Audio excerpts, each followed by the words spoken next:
आज के इस एक्सप्लेनर में हम एक बेहद रोमांचक ऐतिहासिक सफर पर निकलने वाले हैं। ये सफर प्रारंभिक मानव की शुरुआत से लेकर सिंधु घाटी के उन रहस्यमय और विशाल महानगरों तक जाएगा। ये सिर्फ इतिहास की कुछ पुरानी किताबें पलटने जैसा नहीं है, बल्कि ये मानव जाति के उस असाधारण विकास की कहानी है जिसने दुनिया की सबसे महान सभ्यताओं में से एक की नींव रखी। तो चलिए, बिना किसी देरी के शुरू करते हैं। अब यहाँ एक बहुत ही दिलचस्प और गहरा सवाल सामने आता है। प्रारंभिक मानव के दौर से एक इतनी ज्यादा उन्नत सभ्यता आखिर कैसे उभरी? और उससे भी बड़ा सवाल, वो अचानक बिना कोई ठोस सुराग छोड़े पूरी तरह से लुप्त कैसे हो गई? मतलब एक ऐसा समाज जो अपने समय से मीलों आगे था, वो अचानक खामोश कैसे हो गया? ये इतिहास के सबसे बड़े रहस्यों में से एक है। इस पहेली को सुलझाने के लिए हमें बिल्कुल शुरुआत में जाना होगा।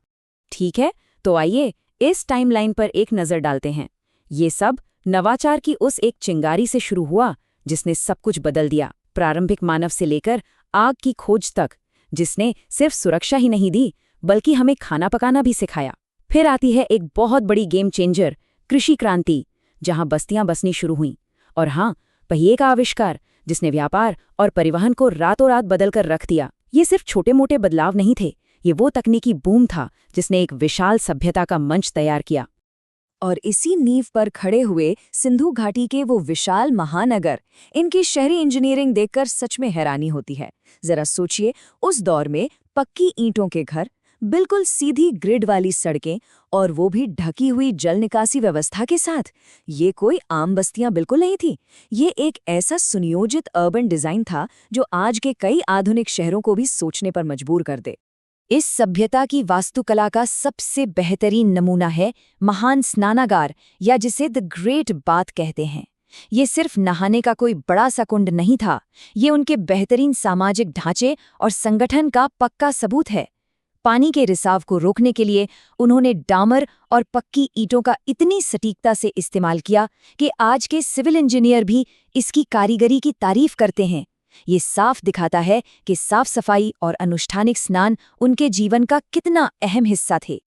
अब इस स्लाइड में जो सबसे दिलचस्प बात है वो है लोथल का गोदीवाड़ा यानी डॉकयार्ड। ये प्राचीन समुद्री केंद्र इंजीनियरिंग की महारत का एक बिल्कुल अलग लेवल है।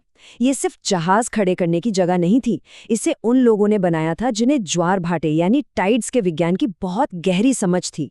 ये इस बात का सबूत है कि ये लोग व्यापार के मामले में वैश्विक स्तर पर जुड़े हुए थे और उनके पास समुद्री नेविगेशन की कमाल की नॉलेज थी।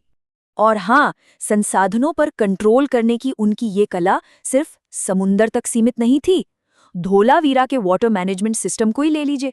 एक सूखा इलाका होने के बावजूद उन्होंने बारिश की एक एक बूंद को बचाने के लिए जलाशयों, नहरों और बांधों का एक ऐसा जबरदस्त नेटवर्क तैयार किया जो आज की मॉडर्न वाटर कंजर्वेशन टेक्निक्स को भी सीधे टक्कर देता है। ये पर्यावरण के प्रति उनकी दूरदर्शिता का एक शानदार उदाहरण है। लेकिन इस फली फूली और अमीर सभ्यता के साथ एक बहुत ही गहरा, अजीब सा रहस्य भी जुड़ा हुआ है।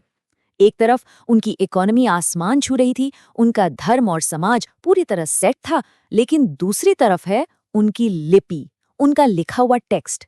इतने उन्नत समाज ने अपने पीछे जो मोहरे और रहस्यमयी चिन्ह छोड़े हैं, उन्हें आज तक कोई भी डिकोड नहीं कर पाया है। जरा सोचिए, इतनी विकसित सभ्यता की आवाज आज भी हमारे लिए एकदम खामोश है। ये विरोधाभास इस पूरी कहानी को और भी रहस्यमय बना देता है। तो फिर इतने विशाल और उन्नत साम्राज्य का अचानक पतन कैसे हो गया? इस महान गिरावट के पीछे कई थ्योरीज सामने आती हैं। क्या ये कोई भयंकर जलवायु परिवर्तन था जिसने नदियों का रास्ता ही बदल दिया या उन्हें सुखा दिया? या फिर लगातार आने वाले विनाशकारी भूकंप? शायद कोई महामारी जिसने पूरी आबादी को खत्म कर दिया हो? या फिर बाहरी व्यापारिक मार्गों का टूटना? असल में स्रोतों को देखकर लगता है कि शायद ये किसी एक चीज का नतीजा नहीं था, बल्कि ये कई विनाशकारी घटनाओं का एक ऐसा सिलसिला था जिसने इस महान सभ्यता को हमेशा के लिए इतिहास के पन्नों में समेट दिया।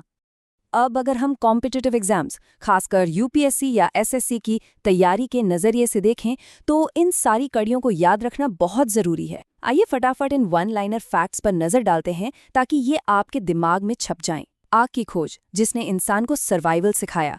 लोथल का डॉकयार्ड, जो उनके ग्लोबल ट्रेड और समुद्री ज्ञान का सबूत है। और धौलावीरा, जो प्राचीन जल प्रबंधन या वाटर मैनेजमेंट का सबसे सटीक उदाहरण है। ये सिर्फ नाम नहीं है, ये सीधे सीधे वो तथ्य हैं जो मानव विकास की कहानी भी बताते हैं और एग्जाम में आपके बहुत काम भी आने वाले हैं। खैर, इस एक्सप्लेनर को हम एक बहुत ही दिलचस्प सवाल के साथ खत्म करते हैं। एक इतनी महान, सुव्यवस्थित और उन्नत सभ्यता वक्त की धूल में पूरी तरह से दफन हो गई। तो जरा सोचिए, भविष्य के पुरातत्वविद जब हजारों साल बाद हमारी इस आधुनिक दुनिया की खुदाई करेंगे तो उन्हें क्या मिलेगा? वो हमारे बारे में कौन से भूले हुए रहस्य उजागर करेंगे? सभ्यताएं कितनी नाजुक हो सकती हैं, ये सोचना वाकई में थोड़ा चौंकाने वाला है। खैर, इतिहास हमें सिर्फ पीछे मुड़कर देखना नहीं बल्कि आगे के लिए सोचना भी सिखाता है। इस ऐतिहासिक सफर में हमारे साथ जुड़ने के लिए बहुत बहुत शुक्रिया।